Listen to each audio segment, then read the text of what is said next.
तो नमस्कार, स्वागत है आपने जो अभी तक की में। आज देख लेते हैं विद्यार्थी जीवन से प्रमुख खबरें। यूपी ट्रिपल एस सी अधीनस्थ सेवा चयन आयोग के पीटी 23 की स्कोर कार्ड से जारी हुआ जेई सिविल भर्ती विज्ञापन। यह पीटी 23 से 8वां विज्ञापन रहा और इस विज्ञापन में आवेदन की तिथि, लास्ट जो तिथि थी, 2 बार तिथि में बदलाव होने के बाद 13 जुलाई रखी गई थी। तो आवेदन की तिथि तो समाप्त हो गई। टोटल कितने आवेदन हुए हैं, परीक्षा का सिलेबस क्या होगा, कंप्यूटर और यूपी स्पेशल टेक्निकल में किस पार्ट से कितने प्रश्न देखने को मिलेंगे, और अगर देखा जाए विस्तृत सिलेबस क्या है, जो ऑफिशियली सिलेबस आपको देखने को मिलेगा वही बताया जाएगा। उसके साथ साथ में जेई इलेक्ट्रिकल मैकेनिकल का विज्ञापन कब देखने को मिलेगा, जेई सिविल के विज्ञापन की पीटी 23 की कट ऑफ क्या हो सकती है, एग्जाम की तिथि क्या होगी, डॉक्यूमेंट वेरिफिकेशन में क्या कुछ बदलाव देखने को मिलेगा, कैटेगरी का लाभ कब मिलेगा आप लोगों को, यानी संपूर्ण जानकारी मिलेगी। जो लोग भी चैनल पे नए हो, चैनल को सब्सक्राइब कर लें। उसके पहले एक जरूरी सूचना, सीबीटी 1 का पेपर आप लोगों का हो चुका होगा और एसएससी जेई सीबीटी 2 की तैयारी आपकी चल रही होगी। वहीं आरआरबी से जेई का नोटिफिकेशन आने वाला है और यूपी ट्रिपल एससी से जेई का नोटिफिकेशन आ चुका है। LTPW एसएससी जेई सीबीटी 2 के लिए टेस्ट सीरीज लेके आ रही है। 200 की टेस्ट सीरीज महज 99 रुपए में। एसएससी जेई 2025 का फाउंडेशन बैच लेके आ रही है 5599 का बैच 2699 रुपए में। Target course for SSC JE aspirant के लिए सबसे सुनहरा मौका है। और वहीं ऑल जेई एग्जाम के लिए अशोका 2.0 बैच है 4299 का बैच 3299 रुपए में। आरआरबी जेई एक्सप्रेस 2.0 बैच है बी बैच 3999 का बैच 2499 रुपए में। कर्तव्य बैच है 4999 रुपए का 3999 रुपए में 2 साल की वैलिडिटी के साथ। Triple S C JE 2.0 foundation batch civil का 2999 रुपए में 1999 रुपए में यह बैच आप परचेज कर सकते हैं फॉर एसएससी जेई एस्पिरेंट के लिए। चाणक्य बैच है बीओडी 2999 रुपए में महज 1999 का बैच है। रिकॉर्डेड क्लास मिलेगी all AE JE exam aspirant के लिए। उसके बाद आरआरबी एएलपी प्लस टेक्नीशियन के लिए 2024 का बैच भी है सीबीटी 1-2 के लिए 2499 का बैच ऑफर के साथ 1299 रुपए में। Target course for ITI diploma student के लिए। उसके बाद इंजीनियरिंग वाला यानी कि पीडब्ल्यू लेके आया है इंजीनियरिंग वाला की बेस्ट कोर्स आप परचेज कर सकते हैं। JE, RRB JE, DDA JE, NHPC JE, UPPCL, DSSB, A JE, DFCCIL, UPPSC, MPPSC, RS, MSSB, JSSC, JE, UPRBNL, PRC, HPCL, ISRO, all state JE AE exam purchase कर सकते हैं आप based on new exam pattern and syllabus. Lecture will be delivered in the English language. Class notes, DPP and DPP solution will be provided. Chapter-wise short notes will be provided. Weekly test, subject-wise test, mock test, live lecture by Indian best faculty on PW app. Faculty PW engineering वाला आपके लिए लेके आया है सुनहरा मौका। आपको description box में लिंक मिल जाएगा, वहां से आप कोर्स को परचेज कर सकते हैं और उसके साथ साथ में आपको कमेंट बॉक्स में लिंक मिल जाएगा, वहां पे आप जाके कोर्स को परचेज कर सकते हैं। जेई सिविल भर्ती विज्ञापन में जो टोटल पदों की संख्या है वह 4612 पद हैं, जिनमें जनरल के 1761 हैं, ईडब्ल्यूएस के 368 हैं और ओबीसी के 1514 हैं और 924 पद हैं एससी के और एसटी के 45 पद हैं। देखिए वीडियो थोड़ा लंबी हो सकती है, तो यह है कि आपको पूरी जानकारी मिल जाएगी।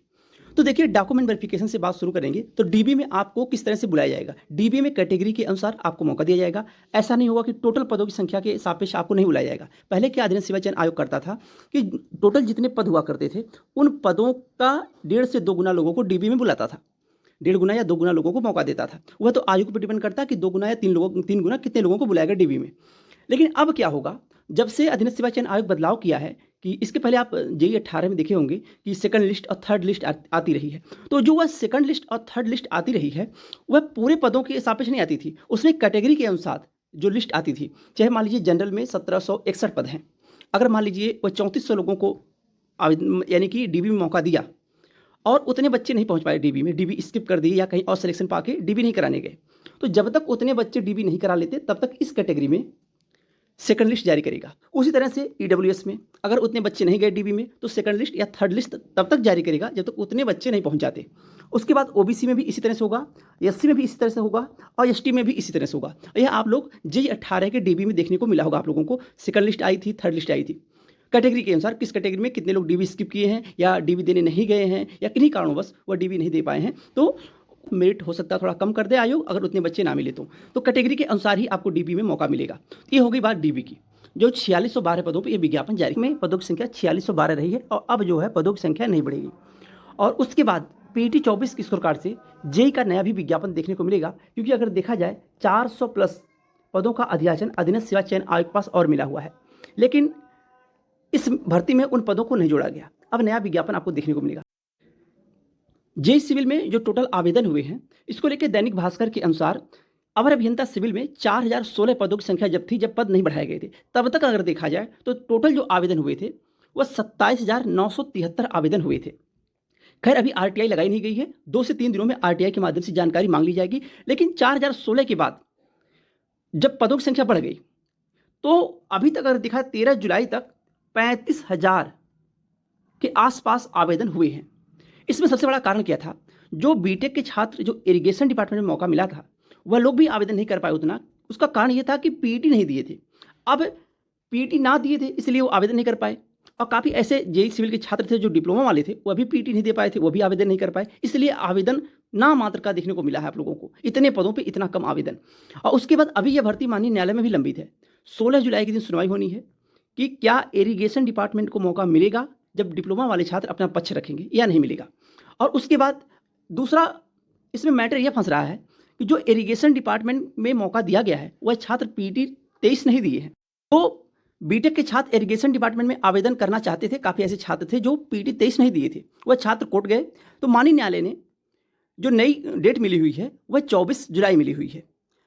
हो सकता है कि अगर 16 जुलाई के दिन यह जो नोटिस जारी की गई थी कि बीटेक के छात्र इरिगेशन डिपार्टमेंट में एलिजिबल हैं, वह आवेदन कर सकते हैं, और यह भी कहा गया था कि यह जो नोटिस है यह वापस भी ली जा सकती है। अगर मान लीजिए 16 जुलाई के दिन उस नोटिस को वापस ले लिया गया, यानी रिवर्सेबल नोटिस थी, अगर इरिगेशन डिपार्टमेंट में मौका नहीं मिला बीटेक के छात्रों को तो बाकी के जितने भी केस चल रहे हैं वो सब खारिज हो जाएंगे।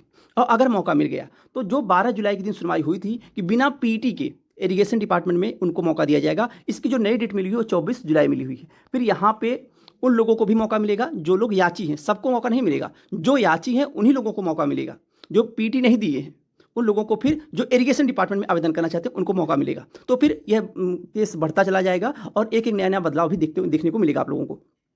खैर सब कुछ डिपेंड करेगा जो 16 जुलाई के दिन सुनवाई होनी है। तो अभी तक आपको बताया गया 27,973 आवेदन हुए थे जब 4,016 पदों की संख्या थी, और अभी तक अगर देखा जाए 13 जुलाई तक जो आवेदन हुए हैं 35,000 के आसपास हुए हैं, और 2 से 3 दिनों में आरटीआई के माध्यम से जानकारी मांगी जाएगी कितने आवेदन हुए, तो आप लोगों को अपडेट दिया जाएगा इस चैनल के माध्यम से।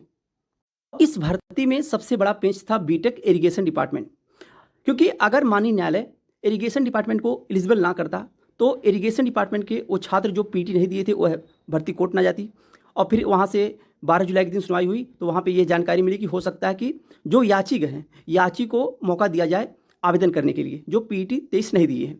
खैर इसकी जो नई डेट मिली सुनवाई की वह 24 जुलाई है, लेकिन सब कुछ डिपेंड करेगा 16 जुलाई के दिन। अगर 16 जुलाई के दिन नोटिस वापस नहीं होती है, बीटेक के छात्रों को इरिगेशन डिपार्टमेंट में मौका मिलता है, या फिर यह भी हो सकता है कि अधीनस्थ सेवा चयन आयोग इरिगेशन डिपार्टमेंट की जो पद हैं उनका अध्याचन वापस करके एक नया विज्ञापन जारी करेगा, और नए विज्ञापन में बीटेक के इरिगेशन डिपार्टमेंट के छात्र आवेदन कर सकते हैं, यह भी हो सकता है। लेकिन थोड़ा इंतजार करिए आप लोग, 16 जुलाई के दिन कुछ अहम आपको देखने को मिलेगा। वही बात करें पीटी 23 की कट ऑफ क्या होगी। अगर आवेदन 35,000 के आसपास हुए हैं, क्योंकि जब 4,016 पदों की संख्या थी तो 27,000 के आसपास आवेदन हुए थे, जो कि दैनिक भास्कर के अनुसार जानकारी मिली थी।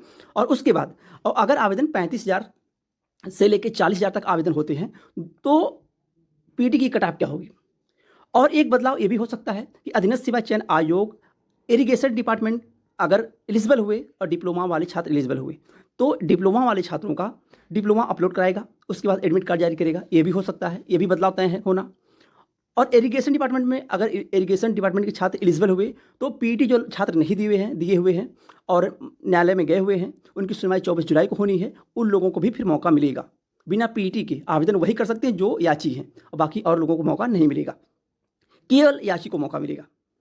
तो पीटी की कट ऑफ अगर आपके 5 नंबर के आसपास हैं पीटी 23 में, तो आप लोग 1 नंबर से लेके 5 नंबर के बीच में कट ऑफ रहेगी आप लोगों की। देखिए कट ऑफ ज़्यादा नहीं जाएगी, कारण क्या है कि पदों की संख्या ठीक ठाक देखने को मिली है। अधीनस्थ सेवा चयन आयोग काफ़ी बच्चों को मौका देता है, जैसे 15 गुना से लेकर 30 गुना तक लोगों को मुख्य परीक्षा में बैठने का मौका देता है। जिन लोगों का 1 नंबर हो या 5 नंबर के बीच में हो वह लोग मुख्य परीक्षा की तैयारी करते रहें। और परीक्षा की बात करें तो परीक्षा आप लोगों की 2025 में देखने को मिलेगी, क्योंकि एक अभी देखिए कार्यवाहक अध्यक्ष जी हैं, उनके अनुसार जो जानकारी मिली थी आज तक के चैनल पे बोले थे कि हम फरवरी माह तक परीक्षा करा लेंगे, लेकिन इतनी भी जल्दी अधीनस्थ सेवा चयन आयोग करेगा नहीं, ये साफ साफ है। क्योंकि इसके पहले जब छात्र आते जाते रहे आयोग में तो बहुत कुछ बोला गया, लेकिन वह समय अनुसार नहीं हुआ। लेकिन ये मान के आप लोग चलिए कि परीक्षा आप लोगों की 2025 में होना तय है, लेकिन आयोग है और आगे उपचुनाव भी है, तो ऐसा भी हो सकता है कि फरवरी माह तक परीक्षा करा ले। तो आप लोग तैयार रहिए। अब सिलेबस आप लोग जान लीजिए कि आपका ऑफिशियल सिलेबस क्या होगा। अधीनस्थ सेवा चयन आयोग के जेई सिविल का सिलेबस जो है ऑफिशियली सिलेबस अभी आपको ऑफिशियली अगस्त माह में देखने को मिलेगा, लेकिन सिलेबस पे जो मुहर लगी हुई शासन की तरफ से वह सिलेबस यही है, जिनमें आपको कंप्यूटर और उसके साथ में यूपी स्पेशल, ये हो गया 25 नंबर का दोनों, और उसके बाद 65 नंबर का आपको होगा टेक्निकल। कंप्यूटर में जो आपके पूछे जाएंगे प्रश्नों की संख्या होगी, यहाँ आप देख रहे हो कंप्यूटर और सूचना प्रौद्योगिकी की अवधारणा और इस क्षेत्र में समकालीन तकनीकी विकास और नवाचार का ज्ञान, यहाँ से प्रश्न पूछे जाएंगे। कंप्यूटर सूचना प्रौद्योगिकी, इंटरनेट और वर्ल्ड वाइड वेब, WWW का इतिहास, परिचय और अनुप्रयोग। इसी संबंधित समान ज्ञान होंगे। हार्डवेयर सॉफ्टवेयर हो गया, इनपुट आउटपुट हो गया, इंटरनेट प्रोटोकॉल हो गया, IP एड्रेस हो गया, IT गैजेट और अनुप्रयोग हो गया, ईमेल ID बनाना और ईमेल का उपयोग हो गया, संचालन, और उसके बाद प्रिंटर, टैबलेट और मोबाइल का संचालन हो गया, वर्ड प्रोसेसिंग हो गया, MS वर्ड हो गया, एक्सेल प्रोसेसिंग हो गया, एक्सेल हो गया, ये महत्वपूर्ण तत्व होंगे। ऑपरेटिंग सिस्टम हो गया, सोशल नेटवर्किंग, गवर्नेंस हो गया, डिजिटल वित्तीय अनुप्रयोग और उपकरण और अनुप्रयोग हो गया, भविष्य कौशल और साइबर सुरक्षा हो गया, कंप्यूटर एवं सूचना प्रौद्योगिकी, कृत्रिम बुद्धिमत्ता, big data processing, deep learning, machine learning, internet of things हो गया। ये क्षेत्र में तकनीकी विकास एवं नवाचार तथा इस क्षेत्र में भारत की उपलब्धियां आदि। तो यह प्रश्न आपके जो ऑफिशियली सिलेबस होगा उसमें यह प्रश्न आपको देखने को मिलेगा, यानी आपका जो ऑफिशियली सिलेबस होगा कंप्यूटर का वह यही होगा। अब बात करेंगे आपके यूपी स्पेशल से किस पार्ट से कितने प्रश्न देखने को मिलेंगे। यूपी स्पेशल में आपको उत्तर प्रदेश राज्य से संबंधित समान जानकारी हो गया। प्रश्न पत्र के इस भाग में अभ्यर्थियों से उत्तर प्रदेश के इतिहास, संस्कृत, कला, स्थापत्य कला, त्यौहार, लोक नृत्य, साहित्य क्षेत्र, भाषाएं, विरासत, सामाजिक रीति रिवाज एवं पर्यटन हो गया, भौगोलिक परिदृश्य हो गया एवं पर्यावरण, प्राकृतिक संसाधन हो गया, जलवायु, मृदा, वन, जीवन, खाद्य एवं खनिज हो गया, अर्थव्यवस्था, कृषि उद्योग हो गया, व्यवसाय एवं रोजगार हो गया, राजनीतिक प्रशासन तथा विभिन्न क्षेत्रों में उत्तर प्रदेश राज्य के सामाजिक घटनाओं एवं उपलब्धि आदि पर आधारित प्रश्न पूछे जाएंगे। और उसके बाद में आपको जो टेक्निकल का सिलेबस होगा, टेक्निकल आपको 65 प्रश्न देखने को मिलेंगे। यानी देखिए आप लोग, यूपी स्पेशल हो गया और कंप्यूटर हो गया, यह आपको 25 प्रश्नों की संख्या रहेगी, टोटल 25 प्रश्न, सिलेबस आपको बता दिया गया है। उसके बाद आपका टेक्निकल, जो टेक्निकल पूछा जाएगा वह 65 नंबर का होगा, यानी 65 प्रश्नों की संख्या होगी। टोटल 100 प्रश्न आपके पेपर में आएंगे। यह पार्ट वाइज सिलेबस हो गया। तो 65 प्रश्न जो होंगे वो आपके टेक्निकल के होंगे। और अगर बुक की बात करें, कौन कौन सी बुक आप ले सकते हैं, तो यूपी स्पेशल में अगर देखा जाए तो आप घटना चक्र ले सकते हैं या फिर लूसेंट ले सकते हैं। आप कंप्यूटर के लिए सफिशिएंट होती है, क्योंकि अधीनस्थ सेवा चयन आयोग की अगर परीक्षाओं की बात करें तो लूसेंट सफिशिएंट होती है बुक। लूसेंट की आप कंप्यूटर ले सकते हैं, और यूपी स्पेशल की तमाम ऐसी बुक्स वगैरह आती हैं मार्केट में, कोई भी आप ले सकते हैं यूपी स्पेशल की। बाकी जो पुराने अभी तक पेपर हुए हैं अधीनस्थ सेवा चयन आयोग को, उसको जरूर देख के जाइएगा, चाहे कंप्यूटर हो चाहे यूपी स्पेशल हो। प्रीवियस ईयर के पेपर में कंप्यूटर और यूपी स्पेशल जो है वो तमाम आपको देखने को मार्केट में मिल जाएंगे। तमाम ऐसी बुक आई हुई हैं जो प्रीवियस ईयर के पेपर रही हैं, चाहे यूपी स्पेशल, वहाँ पे देखने को मिलेगा आपको, और कंप्यूटर देखने को मिलेगा। तो ये आप ले सकते हैं। प्रीवियस ईयर जरूर आप देख के जाइएगा, क्योंकि अधीनस्थ सेवा चयन आयोग रिवाइज जरूर करता है क्वेश्चन को। जो पहले क्वेश्चन आ गए हैं, चाहे कंप्यूटर के हों चाहे यूपी स्पेशल के हों, वह आपको हर एक एग्जाम में वही क्वेश्चन देखने को मिलते हैं। एग्जाम आपको बता दिया गया है कि एग्जाम 2025 में देखने को मिलेगा, और क्योंकि इसके पहले कार्यवाहक अध्यक्ष भी बता चुके हैं कि हम बहुत तेजी से आगे की प्रक्रिया में काम करेंगे, चाहे परीक्षा हो चाहे फाइनल परिणाम आना हो।